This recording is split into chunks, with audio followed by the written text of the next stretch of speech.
केंद्र सरकार ने पीएफआई समेत 8 संगठनों पर 5 साल के लिए बैन लगाया है। क्या कहते हैं नंद किशोर? बात करते हैं विधायक नंद किशोर गुर्जर से। ये बताइए विधायक जी, पीएफआई और पीएफआई के साथ 8 जो संगठन और हैं, उन सभी को 5 साल के लिए बैन किया है केंद्र सरकार ने। क्या कहेंगे? देखिए, मैं इसके लिए देश के यशस्वी गृह मंत्री और लौह पुरुष, जो वास्तव में लौह पुरुष की बात है, क्योंकि कश्मीर जैसे मसले को तो कोई सपने में हल कर ही नहीं सकता था, माननीय अमित शाह जी और देश के यशस्वी माननीय प्रधानमंत्री जी के जो निर्देश पर माननीय गृह मंत्री जी ने जो कार्य किया है, इसके लिए उनका देश का एक एक व्यक्ति, आपने देखा होगा, कोटि कोटि धन्यवाद कर रहा है।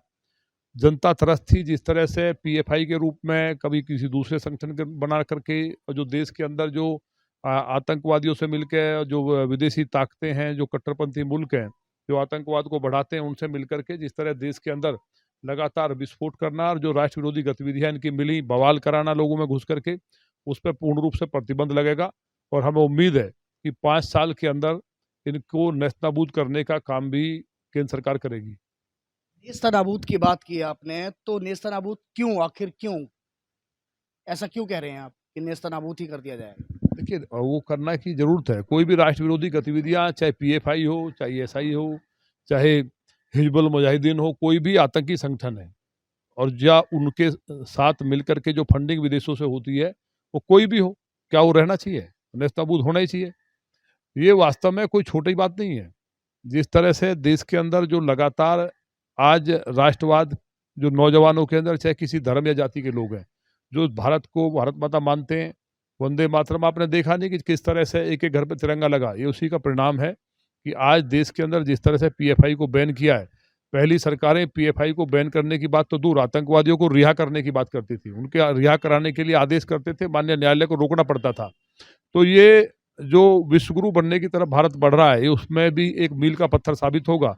और पीएफआई और या दूसरे जो संगठन बैन हुए हैं, इनको पूरे प्रमाण के साथ, क्योंकि लोग बहुत से कहते थे कि बैन क्यों नहीं कर रहे, तो आज उनके जो इस तरह की बातें करते थे डिबेट में बैठ के, उनको पूर्ण रूप से विराम लगा है और पूरी तरह से मुझे उम्मीद है नेस्तनाबूद करने की जरूरत है। अगर बात गाजियाबाद की जाए या दिल्ली की बात की जाए, तो दिल्ली के पास में गाजियाबाद का जो कलछीना गांव है, उस गांव में बहुत सक्रिय थे पीएफआई के जो लोग थे, वहां से काफ़ी सक्रियता देखने को मिली थी।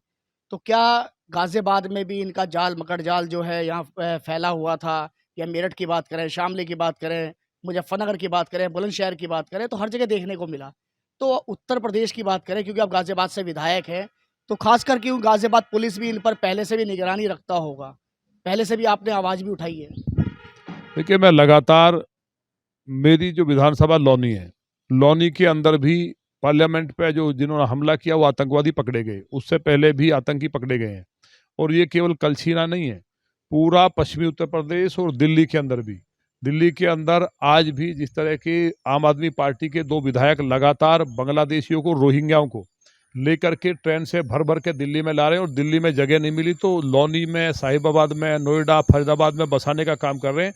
उनके पास वोटर कार्ड, आपने भी शायद स्टोरी की थी, वोटर कार्ड उनके पास दिल्ली के, राशन कार्ड दिल्ली का है, लेकिन झुग्गियां डाल करके हजारों हजार की संख्या में रहते हैं। इसी बात को मैंने जो पिछले दिनों भी जो प्रकरण हुआ है, माननीय मुख्यमंत्री जी के सामने रखा है कि यहाँ इस तरह से आतंकवादियों का गढ़ एनसीआर बनता जा रहा है। पार्लियामेंट मात्र यहाँ से 15 किलोमीटर दूर है, इसलिए ये बहुत जरूरी है। और ऐसे में जो डिसीजन जो लिया है माननीय गृह मंत्री जी और केंद्र सरकार ने, मैं उनका पूरे देश की जनता की तरफ से, अपनी क्षेत्र की जनता की तरफ से, क्योंकि मेरा क्षेत्र सबसे ज्यादा सेंसिटिव है, उनका मैं कोटि कोटि अभिनंदन और धन्यवाद करता हूँ। ये है विधायक नंद किशोर गुर्जर, जिनका साफ तौर पे ये कहना है कि मैंने समय समय पर, रोहिंग्या की बात की जाए या पीएफआई की बात की जाए, इसकी हमेशा आवाज़ उठाता रहा हूं और उठाता रहूंगा। वहीं जब पीएफआई या और जो संगठन है, उनको 5 साल के लिए बैन किया गया, उसके लिए मैं केंद्र सरकार का धन्यवाद करता हूं। वहीं विधायक नंद किशोर गुर्जर ने यह भी कहा है कि अभी सिर्फ 5 साल के लिए बैन लगाया गया है, लेकिन 5 साल में इन्हें नेस्तनाबूद कर दिया जाएगा। गाजियाबाद से एबीपी गंगा के लिए मैं शक्ति सिंह।